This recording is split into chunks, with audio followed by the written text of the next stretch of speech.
Madame, Monsieur, bonsoir. Bienvenue dans le 20h de la RTS. Voici les titres de ce journal. Pèlerinage au lieu saint de l'islam, 12 860. C'est le nombre de pèlerins réservés cette année à notre pays. Le Premier ministre appelle à une bonne organisation. Ousmane Sonko a présidé ce vendredi une réunion interministérielle sur cet événement. L'agriculture, outil de lutte contre le chômage des jeunes, illustration à Morolan. Dans cette localité, les jeunes font un retour à la terre. 300 hectares sont mis à leur disposition. Également dans l'actualité, la RTS a un nouveau directeur général. Pape Alé Niang a été installé dans ses fonctions ce vendredi. Le successeur de Racine Talla promet de réconcilier la radio-télévision sénégalaise avec son public. Et puis en sport, nous reviendrons sur la victoire de l'AS Douanes à la Ball Basketball Africa League. Les Gablous se sont imposés de justesse devant les Nigériens Rivals Hoopers. Score final 56 à 54.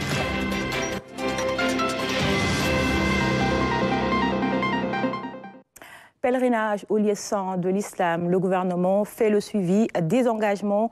Un quota de 12 860 pèlerins est réservé cette année au Sénégal.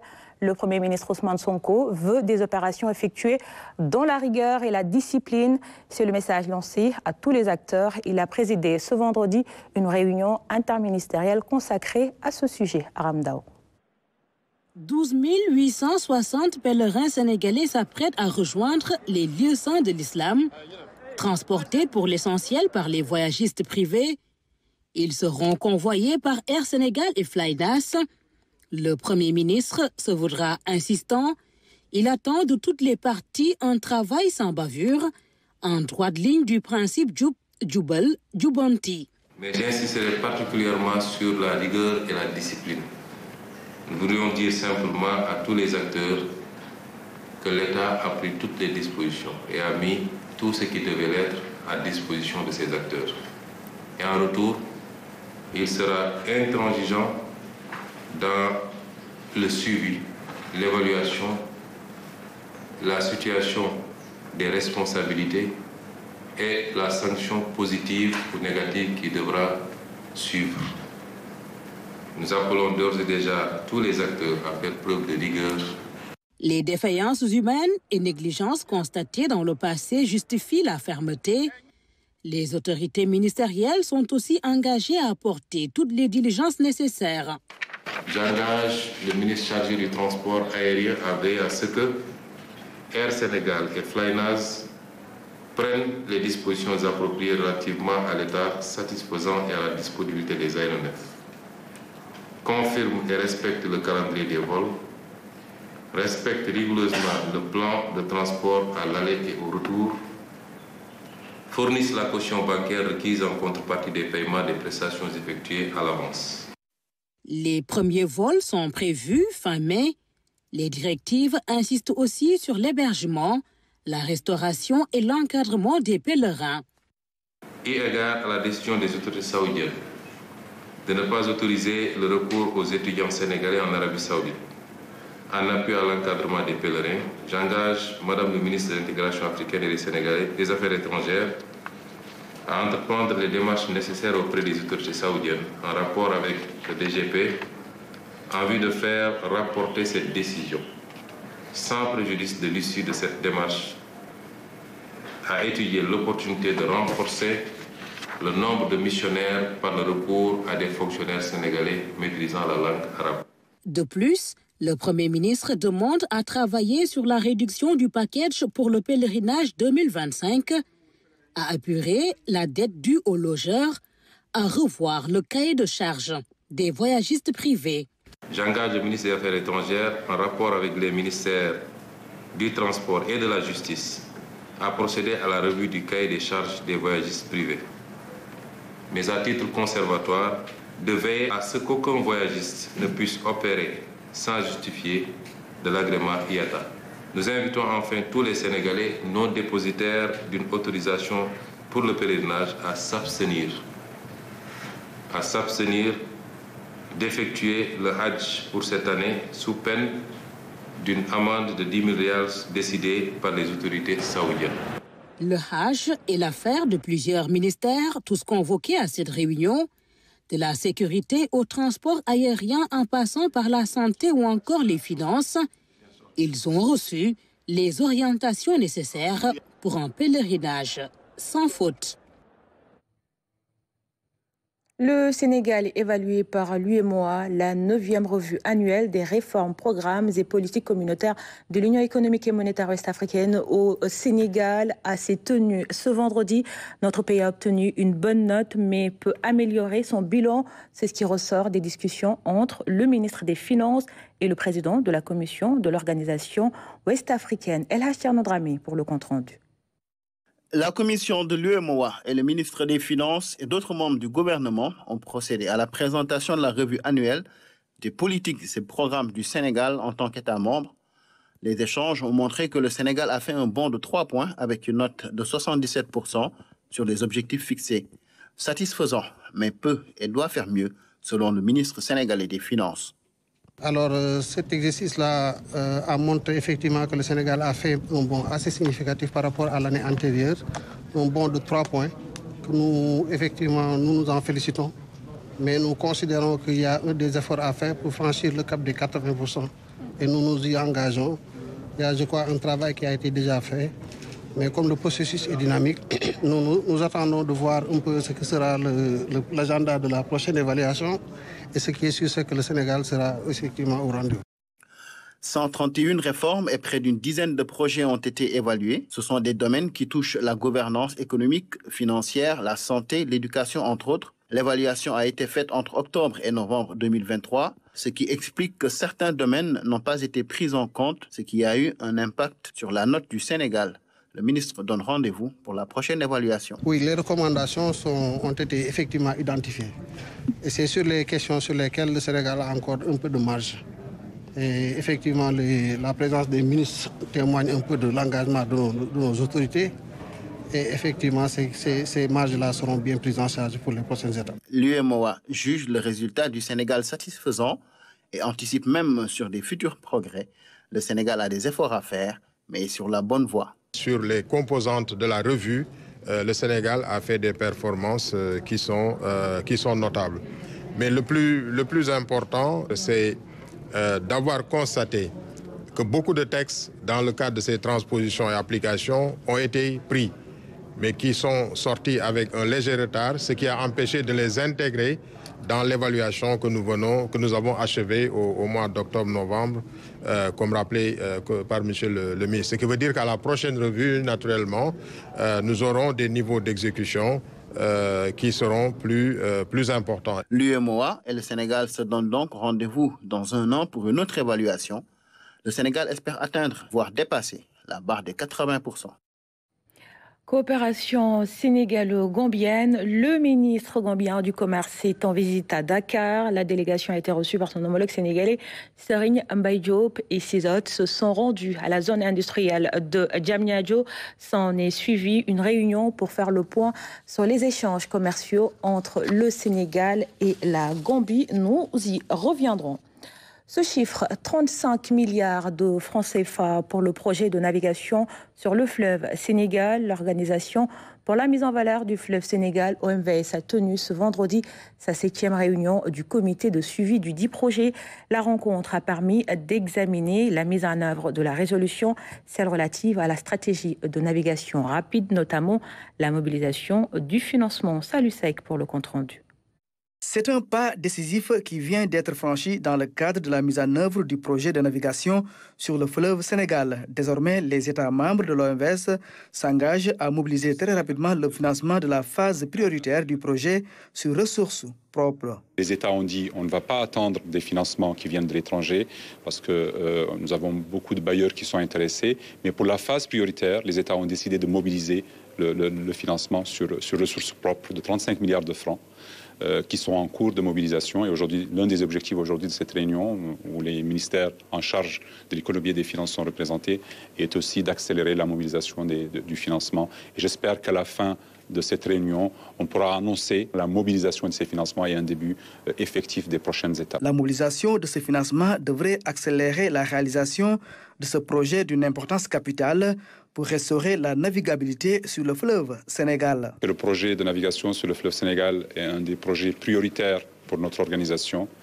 Il va permettre au fleuve d'être navigable, permettant ainsi une véritable intégration des peuples du bassin. C'est dans ce cadre-là que nous sommes réunis aujourd'hui pour voir les prochaines étapes, pour faire un point d'évaluation et pour ainsi arriver à notre objectif qui est de rendre ce fleuve navigable très prochainement, Inch'Allah. Ce projet constitue le troisième axe du programme d'infrastructure régionale de l'OMVS. Il vise à installer sur le fleuve une navigation pérenne entre les ponts de Saint-Louis au Sénégal et d'Ambidedi au Mali sur une distance de 905 km. Je vous emmène à présent à Mont-Roland où le retour de la terre est une réalité. Dans cette localité, un projet agricole emploie des centaines de personnes, particulièrement des jeunes et des femmes. Ils exploitent un périmètre maraîcher de plus de 300 hectares. Mont-Roland, de l'exode rural à l'exode urbain. Le reportage est signé à Ramatadem. Chants et danses des femmes pour célébrer la renaissance de Mont-Roland. Ces femmes qui, grâce à l'agriculture, retrouvent la joie de vivre. En plus d'arriver à une autonomie financière et participer à l'épanouissement de leur famille, elles peuvent désormais voir leurs enfants grandir et les éduquer comme il se doit. Après des années d'exode rural, des populations, surtout des jeunes, car pendant longtemps, les champs étaient inexploités. Ils ne pouvaient entrevoir un avenir meilleur. J'ose dire que, même croire que nous venons de très loin à Mont-Roland. Il y avait quand même un temps où presque plus de la moitié de la population de Mont-Roland était en exode. Voilà, il y avait pratiquement que les enfants, moins de 12 ans, et les vieilles personnes qui étaient dans les maisons. Aujourd'hui, nous sommes en fait, si vous voyez que les gens sont contents, parce que être chez soi, il n'y a rien de meilleur. Voir sa maman, son épouse tous les jours, il n'y a rien de meilleur. Ça, on ne peut pas le quantifier ou le valoriser en monnaie. Aujourd'hui, les terres sont exploitées. L'agriculture a repris sa place dans la société. Les jeunes de Mont-Roland et environ y trouvent un réel plaisir à rejoindre leur mère ou tante au champ. J'étudie, mais les samedis, quand je n'ai pas cours, je viens au champ. C'est mieux que de rester à la maison à ne rien faire. Et je peux ainsi alléger les charges de mes parents. Je pense qu'il y a les études, mais aussi le travail est important. Parce que et on a d'autres projets aussi. Comme entrepreneuriat et satisfaire nos besoins parce qu'il y a la tabaski qui approche. Je viens ici pour travailler, pour aider mes parents. À Ndiaye Bop, les nouvelles constructions montrent l'impact de cette agriculture dans la vie économique du village et dans les familles. Ces projets agricoles ont beaucoup impacté la vie ici et dans le bon sens. Avant, les plus grandes maisons avaient 2 pièces. Aujourd'hui, les jeunes aident beaucoup les parents. Toutes les maisons familiales sont en chantier. Nous n'avons rien à envier à Dakar. Les jeunes sont de retour au terroir. Si ce genre de projet était implanté dans tous les départements, les jeunes ne partiraient nulle part. Ils resteront chez eux, dans leur localité. Ce jeune est mon neveu. Il est menuisier métallique. C'est grâce à ce vaste projet agricole qu'il est revenu. À l'image de ce jeune Lamine Chomban qui a réouvert son atelier de menuisier métallique et qui salue ses projets agricoles. On est en chantier, franchement. Nous sommes des jeunes de la localité. Ce projet est une bonne chose pour la localité. On était à Dakar pour avoir de l'expérience et du travail. À Dakar, les choses ne sont pas faciles non plus. Nous sommes revenus pour travailler chez nous. Comme cas de projet, le retour à la terre est une réalité à Mont-Roland. L'agriculture a permis de réels changements au sein des populations. L'exode rural n'est plus qu'un vieux souvenir. Les jeunes restent désormais sur le terroir pour participer au développement de Mont-Roland et la richesse de la terre va permettre à ces populations d'arriver à l'autosuffisance alimentaire. Retour sur le forum de Dakar sur l'agriculture numérique. La rencontre s'est terminée ce mercredi, organisée par la DERFJ. L'initiative vise à faire de l'utilisation des technologies numériques un outil pour une agriculture productive et durable. Amadou Diallo. Une agriculture inclusive, connectée, efficace et durable pour une souveraineté alimentaire. Le forum sur l'agriculture numérique se fixe bien des objectifs. Des réflexions ont ainsi été menées pendant 2 jours entre entrepreneurs et experts. Les contraintes qui freinent l'agriculture numérique ont été soulevées et des recommandations formulées pour venir à bout des obstacles. Des recommandations stratégiques et opérationnelles pour pouvoir lever véritablement les obstacles ou bien les freins qui entravent le développement de l'agriculture numérique au Sénégal. Surtout dans un contexte où la souveraineté alimentaire est érigée en priorité absolue par le gouvernement du Sénégal. L'action sur la chaîne de valeur agriculture numérique, comprenant l'agriculture, l'élevage et la pêche, fait face à de nombreux défis. On peut noter entre autres les défis liés à l'accès à l'information, les défis liés également à l'accès au marché, les défis liés aux difficultés, aux compétences numériques. Le problème de la connectivité aussi est revenu avec insistance. Les entrepreneurs ont vu leurs capacités renforcées durant ce forum, qui a été ponctué par des moments de partage d'expériences et de bonnes pratiques. Ce que je peux dire en tant que chargée de start-up, c'est que nous avons beaucoup appris et il y a eu beaucoup d'échanges qui nous ont permis de comprendre des choses que nous n'avions pas compris avant ou que nous n'avions pas connaissance. Et juste pour ça, moi, je remercie la DER parce que nous avons pu avoir des possibilités de réseautage, de rencontrer d'autres start-up comme nous, mais aussi de rencontrer des personnes qui pourront ou des investisseurs qui pourront en quelque sorte nous aider dans le cadre de nos projets, qui pourront nous aider à aller beaucoup plus en avant. Et pour nous, c'est très important parce que d'ailleurs, avec la coopération luxembourgeoise, nous avons une mission benchmark que nous devons faire au Luxembourg. Le forum sur l'agriculture numérique va déboucher sur un document de synthèse que la DER va partager avec les partenaires et décideurs. Il va permettre aux acteurs de disposer d'un capital connaissance ainsi que de données fiables sur l'agriculture numérique. Je vous emmène maintenant à Toubacouta. Nous sommes dans la région de Fatick. Le projet naturel est lancé. C'est pour lutter contre les effets néfastes des changements climatiques. L'initiative veut également renforcer leur résilience et elle est exécutée dans le Sine Saloum, mais aussi dans les régions du Sud. Claire Diop. L'ultime objectif visé, l'adaptation au changement climatique accru des femmes et leurs communautés vulnérables des écosystèmes à mangrove, des aires marines protégées des deltas du Saloum et de la Casamance. Le projet Delta est lancé. La stratégie globale d'intervention dévoilée. Toutes les parties prenantes ont pris part à la rencontre. L'état des lieux est fait. Les enjeux et facteurs bloquants évalués. Il est vrai que toutes les études qui ont porté sur l'impact des changements climatiques sur les ressources naturelles, mais également sur les humains, ont montré qu'aujourd'hui, l'une des solutions majeures est de développer des systèmes d'adaptation.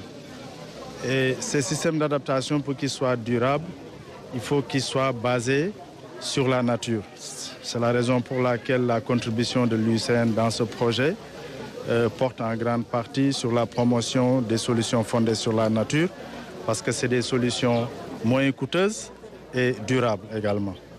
Les capacités des communautés renforcées pour promouvoir des solutions durables fondées sur la nature. Des partenaires au développement s'engagent également. C'est l'objectif poursuivi, bien entendu, c'est d'avoir de nombreux impacts positifs sur la préservation et la conservation de la mangrove. Et nous comptons y arriver en collaborant étroitement avec nos partenaires de mise en œuvre, avec les autorités locales, avec les APAC, avec les AMP et avec toutes les parties prenantes au projet. De la formation, montrer aux femmes, aux jeunes filles comment mieux cultiver les ressources de la mangrove sans nécessairement la détruire. On a aussi, il y a un volet économique, c'est comment aussi transformer les produits, comment les mettre sur le marché et comment apprendre à changer les habitudes. Tout à l'heure, on a entendu, c'est dur de changer les habitudes, surtout quand on est des adultes. Mais là, c'est important qu'on change nos habitudes. C'est important que les femmes qui sont aux premières loges de chercher du bois pour faire chauffer le souper changent leurs habitudes. On a vu ici avec Nebedaï des façons de faire qui sont tellement innovatrices. Là. Ces bûches-là à base de paille sont probablement une solution. Nature, elle, le projet vient diminuer la pression sur l'environnement tout en développant des chaînes de valeur respectueuses de la nature aussi, répondant aux besoins et intérêts stratégiques des communautés. Durée du projet 3 ans. Les femmes de Toubacouta ont pour l'occasion organisé une exposition de produits locaux et halieutiques transformés, tout un savoir-faire montré au grand public. Je vous le disais tantôt, la coopération sénégalo-gambienne se porte bien, en témoigne cette visite du ministre gambien du Commerce à Dakar. La délégation a été reçue par son homologue sénégalais, Serigne Gueye Diop, et ses hôtes se sont rendus à la zone industrielle de Diamniadio. S'en est suivi une réunion pour faire le point sur les échanges commerciaux entre les deux pays. Dame Silla. En visite officielle au Sénégal, la délégation du ministre gambien de l'Industrie et du Commerce s'est rendue dans la zone économique spéciale et au domaine industriel de Diamniadio.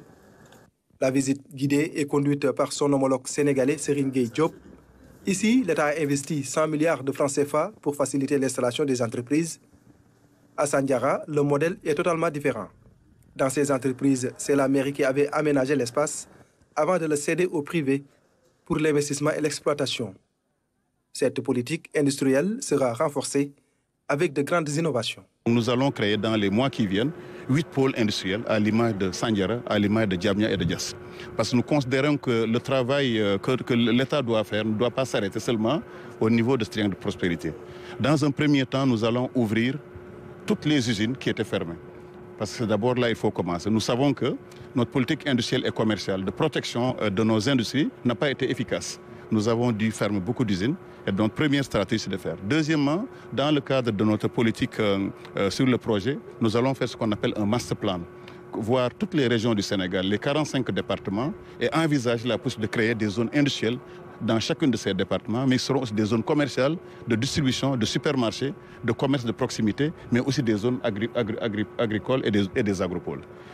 La délégation gambienne a exprimé toute sa satisfaction au terme de la visite.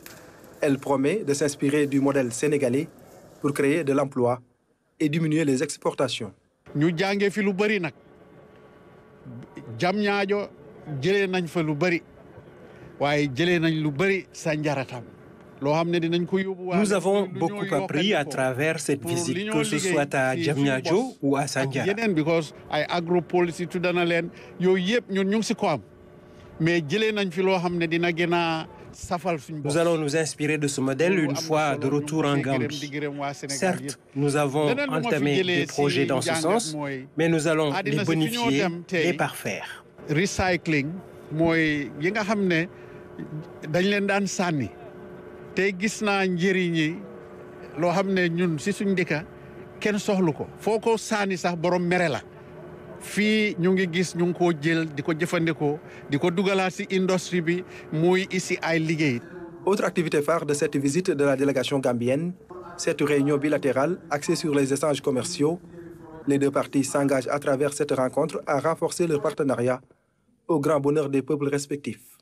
Les deux pays entretiennent des relations commerciales très poussées. Les exportations de Dakar vers Banjul sont estimées à 110 milliards de francs en 2022. La Gambie est l'un des principaux partenaires commerciaux du Sénégal dans la zone CEDEAO, derrière le Mali, 708 milliards, la Côte d'Ivoire, 1100 milliards et la plus sœur de Guinée. Cependant, malgré ces liens étroits, nos échanges commerciaux restent en deçà très faibles et peu diversifiés. Cette situation est expliquée en grande partie par les barrières non tarifaires, y compris les procédures administratives complexes et le non-respect des dispositions commerciales communautaires en matière de libre-échange des biens et des personnes. Autant de problématiques que nous devons aborder ensemble de manière coordonnée pour faciliter le commerce entre la Gambie et le Sénégal. Lépp lu fi wax dañoo dafa firndeel ne taxawaayam Les conclusions issues de la réunion montrent que les deux pays sont engagés à renforcer leur partenariat commercial. Nos deux chefs d'État ont déjà balisé le terrain. Reste maintenant à concrétiser les différents projets.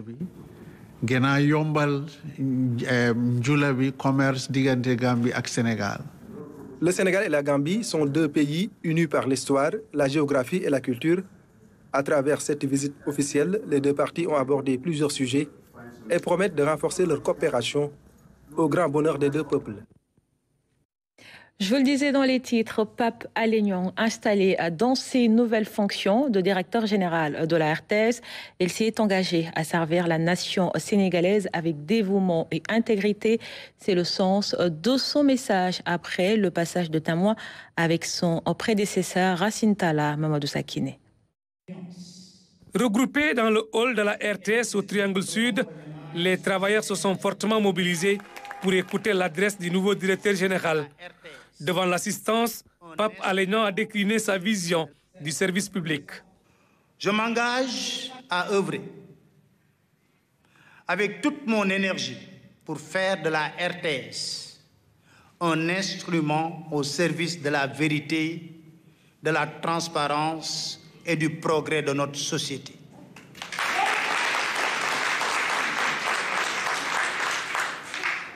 Mesdames, Messieurs les employés et désormais collaborateurs de la RTS, merci pour la qualité de votre accueil. Chers invités, merci pour votre présence sympathique. Je parle de tonton Alassane qui est là. Le successeur de Racine Talla dut mesurer l'ampleur de la mission, une mission qu'il compte remplir avec une démarche inclusive et participative. Nous comptons travailler pour l'intérêt du public, en parfaite connaissance de ce qui nous incombe comme charge professionnelle, tant sur le plan légal que réglementaire. On ne réinvente pas la roue, dit-on très souvent, n'est-ce pas? Mais on peut toujours, je dis on peut toujours, la remettre à la bonne place si nécessaire. Lorsque ces missions sont connues et bien assimilées, que le bilan de la situation de la maison est fait pour savoir sur quelle base partir, sur quel levier appuyer, il restera juste à chacun et chacune d'effectuer le travail comme il sait le faire de son mieux. Avant de décider ici à la RTS, il faut écouter. Il faut écouter.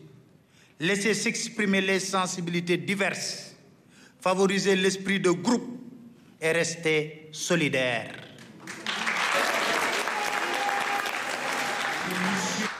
Auparavant, le DG entrant et son prédécesseur se sont passés le témoin avant de rencontrer le team management.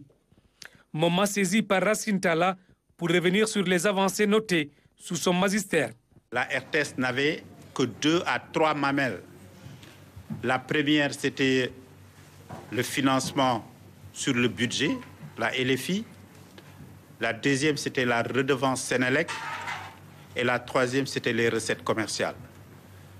Et les recettes commerciales, je dois le dire, depuis qu'on est là, on a quand même cherché à les booster au point qu'aujourd'hui, c'est même devenu un argument contre nous. Je pense qu'aussi la tour, comme on l'a dit, c'est vrai, les hommes ont une vie courte, mais ce sont les hommes qui construisent des églises et des mosquées et des tours. Et ce qui se fait également de mieux dans l'audiovisuel aujourd'hui en Afrique, je pense que le Sénégal devrait en être la plaque tournante. Et je pense que c'est ça l'ambition également qu'on avait au moment de mettre en place cette tour. Il part avec le sentiment du devoir accompli. Le directeur général entrant, Pape Alé Niang, s'est fixé comme mission de relever les défis avec le soutien de l'ensemble du personnel et des partenaires sociaux. Dans l'actualité sportive, basketball avec la Basketball Africa League. La phase retour a démarré hier avec une victoire de l'AS Douanes devant les Nigérians de Rivers Hoopers. Score 56-54, un match difficile et indécis jusqu'à la dernière seconde. Suivons le résumé avec Ibrahim Mboup. L'action du match. Un buzzer beater de Mike Fofana au bout du suspense qui fait se lever toute une salle. La Dakar Arena est en ébullition.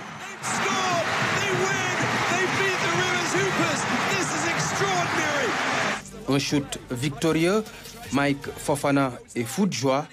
Il est félicité par des coéquipiers tout aussi contents. Une victoire qui cache cependant bien des lacunes. Un match vraiment époustouflant pour les cardiaques en tout cas. Là, je retiens que la victoire, hein, parce que 22 ballons perdus, c'est vraiment pathétique. Manque d'adresse criard, 4 sur 23, à 2 points, 19 sur 46. Il va falloir qu'on progresse malgré la victoire. Dans les 2 premiers cartons, l'AS Douanes tient le match par le bon bout. Adama Diakité, Abdoulaye Harouna et Madout Akek portent les siens et dominent la raquette. L'AS Douanes a une avance de 7 points à la mi-temps. Dans le 3e carton, les Rivers Hoopers profitent des mauvais choix de l'adversaire pour scorer. Perry et compagnie inversent la tendance et devancent les douaniers d'1 point. Le dernier carton est très serré. Harouna et Akek redonnent de l'espoir aux supporters.